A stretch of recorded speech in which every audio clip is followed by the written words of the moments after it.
જય હિન્દ.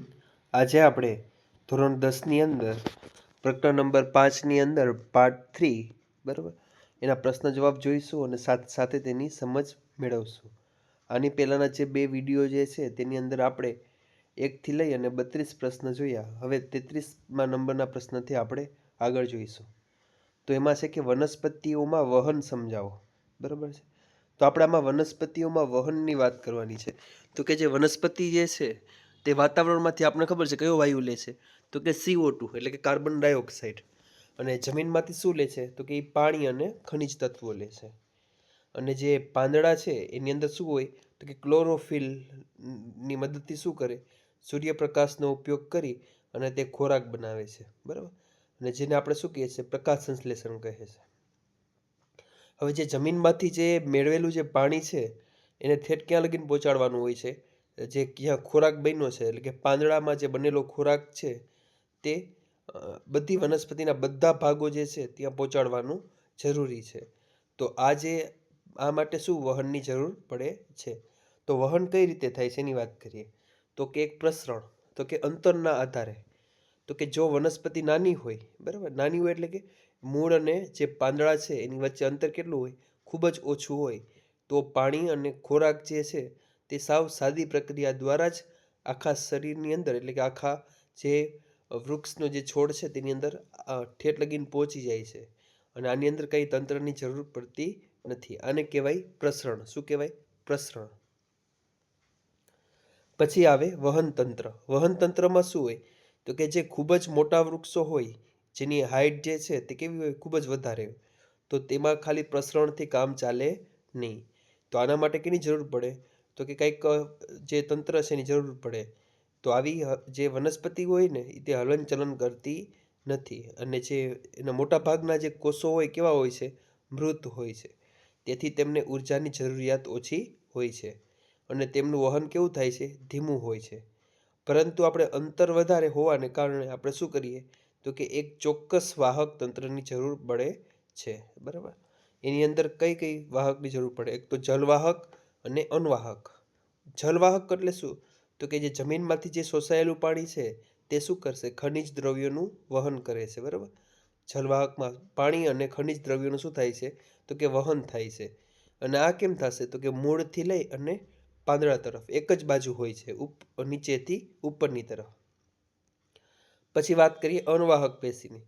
તો કે અનવાહકમાં શું હોય, તો કે તે પાંદડાની અંદર જે ખોરાક બનેલો છે તેનું વહન કરશે. અને તે ક્યાં જશે, ઉપર પણ જશે, એટલે કે જે ખોરાક બન્યો છે તેની ઉપરની બાજુ પણ જઈ શકે અને નીચેની બાજુ જઈ શકે. એટલે બધી જ ભાગોમાં શું થાય છે, તે જાય છે. બરાબર. આ હતું આપણું વહન. બરાબર. હવે પછીનો પ્રશ્ન છે કે વનસ્પતિમાં પાણીનું વહન સમજાવો. બરાબર. હવે આ પાણીનું વહન કેમ થાય છે, આપણે ખબર છે કે જે વનસ્પતિ છે એ મૂળ જે છે ત્યાંથી પાણી લઈ અને ક્યાં સુધી પહોંચાડવાનું હોય છે, ઠેઠ જે ઉપરનું જે સૌથી છેલ્લે પર્ણ હોય ત્યાં સુધી આપણે પહોંચાડવાનું હોય છે. તો તે એમને એમ પહોંચે નહીં. તો એમાં સૌથી પહેલાં બે બળ છે. એમાં પહેલું બળ છે મૂળ દાબ, એટલે કે નીચેથી લાગતું દબાણ. જ્યારે મૂળ જે છે એના કોષો કેવા હોય, સક્રિય હોય, ત્યારે શું થાય, તો કે જમીનમાંથી જ મિનરલ્સ લે છે. અને આનાથી શું થશે, મૂળની અંદર શું થશે, તો કે આયનોનો તફાવત જોવા મળે છે.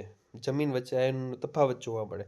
અને આ જે તફાવત છે એને સરખો કરવા માટે આપણે જમીનમાંથી શું કરવું પડે, પાણી આપોઆપ મૂળની અંદર પ્રવેશવા લાગે છે. બરાબર.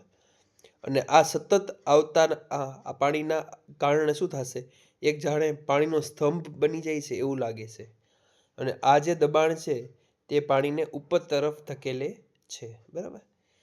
અને રાત્રે આપણે ખબર છે કે જે પર્ણ હોય તે ખુલ્લા નથી હોતા, તો ત્યારે પાણીને ઉપર ચડાવવા માટે મૂળદાબ મુખ્ય ભાગ ભજવે છે. પરંતુ આપણે જો બહુ મોટા વૃક્ષો હોય તો આ જે છે તે દબાણ કામ આવતું નથી. તો એના માટે શું જરૂરી છે, તો કે બાષ્પોત્સર્જન. બરાબર. ઉપરથી લાગતું ખેંચાણ બળ. આપણે જે ખૂબ ઊંચા વૃક્ષો હોય, બરાબર, એને પાણી ઉપર પહોંચાડવું એ સૌથી શક્તિશાળી રીત છે. બરાબર. દિવસ દરમિયાન શું થાય, તો કે જે સૂર્યપ્રકાશની હાજરીની અંદર શું થાય, જે આપણે ખબર છે કે જે પાંદડા છે એની અંદર શું હોય, છિદ્રો રહેલા છે. અને આ પાણી જે છે સતત કેવું બને, વરાળ બનીને હવામાં ઉડી જાય છે. આ ક્રિયાને શું કહેવાય? બાષ્પોત્સર્જન કહે છે. જેમ આપણે જ્યુસ પીતી વખતે આપણે સ્ટ્રો વડે ઉપરથી ખેંચીએ તો નીચેથી જ્યુસ ઉપર આવે છે, બરાબર તે જ રીતે પાંદડામાંથી પાણી ઉડી જવાથી ત્યાં એક ખાલી જગ્યા ઊભી થાય છે. બરાબર, એક જાતનું ખાલી જગ્યા ઊભી થાય અને આના લીધે શું થશે? પાણી ઠેઠ ઉપર લગીને પહોંચી જશે. બરાબર, આ હતું આપણું બાષ્પોત્સર્જન ખેંચાણ. પછીનો પ્રશ્ન છે કે સ્થળાંતર એટલે શું? બરાબર, એટલે કે અન્વાહકમાં પદાર્થનું સ્થળાંતર સમજાવો. બરાબર, તો પાંદડામાં પ્રકાશ સંશ્લેષણ દ્વારા જે ખોરાક બને છે તેને શું કહેવાય? વનસ્પતિના અન્ય ભાગો સુધી પહોંચાડવાની જે ક્રિયા છે તેને કહેવાય સ્થળાંતર કહે છે. અને આ કામ કેનું છે? તો કે આ કામ જે છે એ કેનું છે? અનવાહક પેશીનું છે. કેનું છે? અનવાહક પેશીનું. પાણીનું વહન કોઈ પણ ઉર્જા વગર થતું હતું, પરંતુ જે આ વનસ્પતિ ખોરાકનું વહન છે એના માટે શું જોઈએ? વનસ્પતિને ઉર્જાની જરૂર પડે. અને જે ઉર્જા છે એ વનસ્પતિ ક્યાંથી મેળવે છે? તો કે એટીપીમાંથી. બરાબર, એટીપી નામના અણુમાંથી મેળવે છે. અનવાહકમાં શું થાય? તો ખોરાક આવવાને કારણે ત્યાં શું થશે? દ્રવ્યોનું પ્રમાણ શું થશે? વધી જશે. બરાબર, અનવાહકમાં શું થાય? ખોરાક આવે એટલે દ્રવ્યોનું પ્રમાણ વધી જાય છે. આથી જે બાજુની જલવાહક પેશી હોય એની અંદર પાણી શું થશે? આપોઆપ અનવાહક પેશીમાં પ્રવેશે છે. બરાબર, ઓટોમેટિક અંદર પ્રવેશી જાય. આના કારણે શું થાય? તો કે જે અનવાહકમાં વધારે દબાણ ઊભું થાય છે. શું થશે? દબાણ ઊભું થાય છે. અને આ જો દબાણ વધશે તો શું થશે? ખોરાક જે છે જ્યાં ઓછું દબાણ હશે ત્યાં પહોંચી જશે. પાણી જે છે એ માત્ર ખાલી ઉપરથી નીચે જાય છે, સોરી નીચેથી ઉપર જાય છે, જ્યારે જે અનવાહક જે ખોરાક છે એ ક્યાં જશે? તો બધી બાજુ બંને દિશામાં જશે, ઉપર અને નીચે. બરાબર, પછીનું વાત કરીએ. માનવમાં વહન તંત્ર કે પરિવહન તંત્રના ઘટકો કયા કયા છે? તો આપણે આ જોયું જ છે. તો સૌથી પહેલાં આવશે રુધિર. તો રુધિરની અંદર શું આવે? રુધિર રસ, રક્તકણ, શ્વેતકણ, ત્રાકકણ. બરાબર, પછી હૃદયની વાત કરીએ તો હૃદયની અંદર શું આવશે? તો કે રુધિરનું કામ રુધિરના પંપ તરીકે કાર્ય કરે છે. પછી આવશે રુધિર વાહિની. રુધિર વાહિનીમાં શું આવે? ધમની આવે, શીરા આવે અને રુધિર કેશિકાઓ આવે. ત્યારબાદ આવે લસિકા. આપણે લસિકા વિશે પણ વાત કરી. એટલે સૌથી પહેલાં રુધિર, હૃદય, રુધિર વાહિની અને લસિકા. ત્યારબાદનો પ્રશ્ન જોઈએ કે જે સસ્તન અને પક્ષીઓ જે છે એ ઓક્સિજનયુક્ત અને ઓક્સિજન વિહીન રુધિર અલગ કરવાની જરૂરિયાત કેમ છે? શું કામ આને જે ઓક્સિજનવાળું રુધિર અને ઓક્સિજન વગરનું જે લોહી જે છે રુધિર એ અલગ કરવા શું કામ જરૂર છે? કારણ કે શું થાય કે જેનું શરીર છે કેવું હોય? વધુ કાર્યદક્ષ, O2નો પુરવઠો મળી રહે છે. બરાબર, આપણે માનવ છે તો માનવને આપણે ઓક્સિજન ખૂબ જ O2નો પુરવઠો વધુ મળે છે. તેનાથી શું થાય? જે શરીરનું તાપમાન છે એ જાળવી રાખવા માટે આપણે શું કરવું પડે? ઉર્જાની જરૂર પડે. બરાબર, પછી વાત કરીએ ઉચ્ચ કક્ષાની વનસ્પતિઓમાં વહન તંત્રમાં ઘટકો ક્યાં છે? ઉચ્ચ કક્ષાની વનસ્પતિ હોય એની અંદર કેટલા ઘટકો છે? 2. એક જલવાહક અને અનવાહક. આપણે આગળનો પ્રશ્ન જોયો તે કે જલવાહકનું કામ શું છે? તો કે જે મૂળમાંથી પાણીને ક્યાં લગીને પહોંચાડે? પાન લગીન. અને અનવાહકનું શું છે? જે ખોરાક બને છે સૂર્યપ્રકાશની હાજરીની અંદર તે આખા વૃક્ષની અંદર પહોંચાડે. ત્યારબાદનો પ્રશ્ન છે કે ઉત્સર્જન એટલે શું? બરાબર, અને વિવિધ પ્રાણીઓનું ઉત્સર્જન માટે પ્રયુક્તિઓ કઈ ઉપયોગી કરે છે? તો કે આપણું જે શરીર છે ને એની અંદર શું હોય?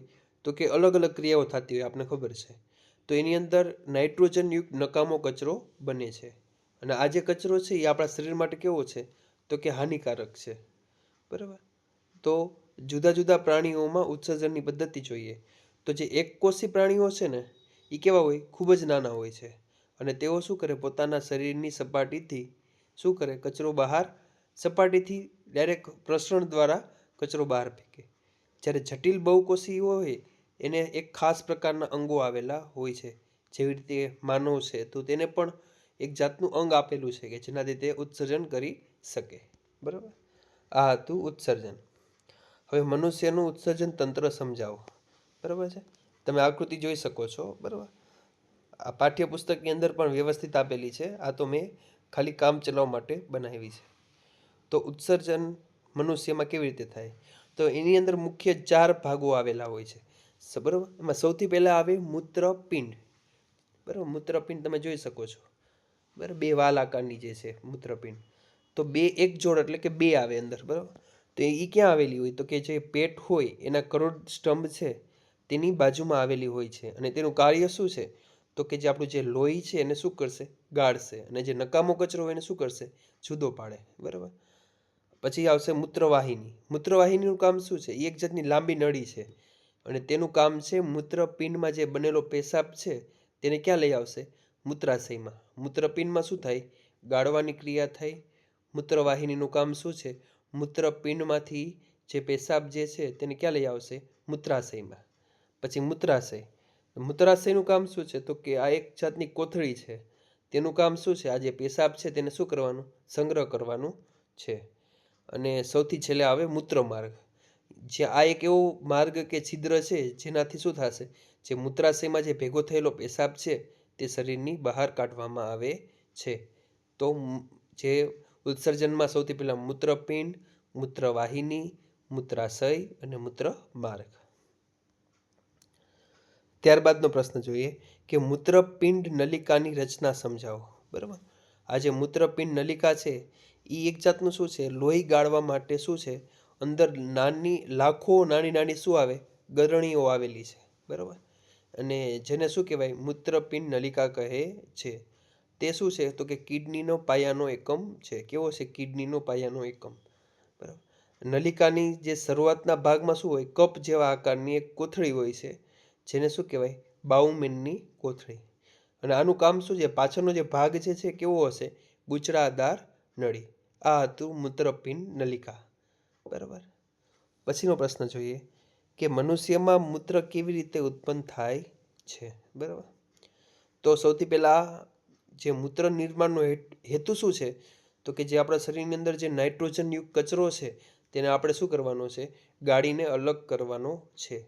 અને આ આખી પ્રક્રિયા છે તે 3 સ્ટેપમાં છે. સૌથી પહેલાં આવે પ્રાથમિક ગાળણ. એ પ્રાથમિક ગાળણમાં શું થશે, તો કે એ જે બાઉમેનની કોથળી જે છે એની અંદર શું થશે, તો કે જે આપણી રુધિર કેશિકાઓ જે છે એમાંથી લોહી પસાર થાય છે ત્યારે દબાણના કારણે શું થશે, ગળાઈને ક્યાં જશે, બાઉમેનની કોથળી છે એની અંદર આવશે. અને આની અંદર શું હશે, નકામો કચરો તો હશે, સાથે સાથે ગ્લુકોઝ, એમિનો એસિડ, ક્ષાર અને પાણી પણ હોય છે. બરાબર, આની અંદર અમુક વસ્તુ, ધારો કે ગ્લુકોઝ છે, એમિનો એસિડ છે, તો આ બધું આપણે કામનું છે. બરાબર, તો જો એ વહી જશે તો આપણે નુકસાન થશે. તો એના માટે શું આવશે, તો કે જે પસંદગીશીલ પુનઃ શોષણ થશે. એટલે કે પછી શું થશે કે આ જે ગાળણ છે એમાંથી જે આપણા ઉપયોગી પદાર્થો છે એને શું કરશે, આપણી જે નળી દ્વારા શું થશે, પાછું શોષવામાં આવશે. બરાબર, પછી આવશે મૂત્રનું નિર્માણ.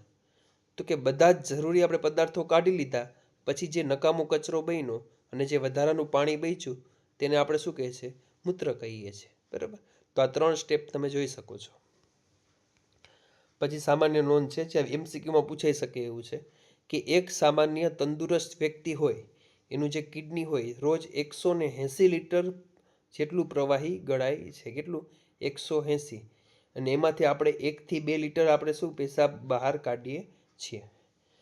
હવે એવી જ રીતે પ્રશ્ન છે કે વનસ્પતિ છે એ પણ એક જાતનું ઉત્સર્જન જ કરે છે. બરાબર, એમાં પણ નકામો જે પદાર્થ જે છે તે બહાર કાઢે છે. એટલે ટૂંકમાં જરૂર નથી હોતી. તો એની અંદર સૌથી પહેલું છે કે જ્યારે વનસ્પતિ પ્રકાશ સંશ્લેષણ કરે છે ને ત્યારે એ નકામી નિપજ તરીકે કેનો ઉદ્ભવ કરે, તો કે O2 એટલે કે ઓક્સિજનનો. બરાબર, એ ઓક્સિજન વાતાવરણમાં મુક્ત કરે છે અને આ ઓક્સિજન આપણે ઉપયોગમાં લઈએ છીએ. બરાબર, એ એક જાતનું વનસ્પતિ માટે એ નકામો પદાર્થ છે પરંતુ આપણા માટે કેવો છે, ફાયદાકારક છે.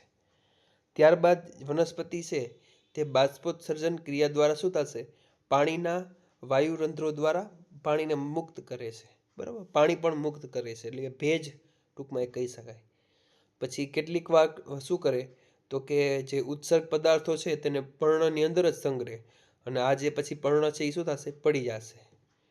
પછી કોક વાર રેઝિન છે, સ્ફટિકો છે, ગુંદર છે, એ એક જાતના શું છે, વનસ્પતિના ઉત્સર્ગ દ્રવ્યો જ છે. બરાબર. તો આ જે પ્રકરણ છે તે અહીંયા પૂર્ણ થાય છે. તો ટોટલ કુલ 43 પ્રશ્ન છે અને આપણે 3 પાર્ટની અંદર વિડીયો બનાવ્યા છે. બરાબર. આગળના જો તમે વિડીયો ના જોયા હોય તો જરૂરથી જોજો. અને વિડીયો જે છે તો ગમ્યો હોય, ખરેખર ગમ્યો હોય તો લાઈક કરજો અને મિત્રોને શેર કરજો. જય હિન્દ.